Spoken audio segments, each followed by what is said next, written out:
അപ്പോൾ ഇവരെന്ത് അന്വേഷണം നടത്തിയത്? അയാളെ മോഷണക്കുറ്റത്തിൽ പ്രതിയാക്കാൻ വേണ്ടിയിട്ടുള്ള അന്വേഷണമാണ് ആദ്യം നടത്തിയത്.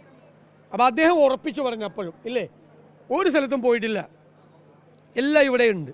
1 രൂപ കൈക്കൂലി വാങ്ങിക്കാത്ത ഒരാളെക്കുറിച്ച്, രോഗികൾക്ക് വേണ്ടി എന്തും ചെയ്യാൻ മടിക്കാത്ത, എന്ത് വേണമെങ്കിലും അവർക്ക് വേണ്ടി ചെയ്യാൻ ശ്രമിക്കുന്ന ഒരാളെക്കുറിച്ച്, രോഗികൾക്ക് വേണ്ടി ജീവിക്കുന്ന ഒരാളെക്കുറിച്ച്, ഒരു ബൈക്കിൽ മെഡിക്കൽ കോളേജിൽ എത്തുന്ന ഒരാളെക്കുറിച്ച് ആണ് മോഷണക്കുറ്റത്തിൽ പ്രതിയാക്കി വേട്ടയാടാൻ ശ്രമിച്ചത്.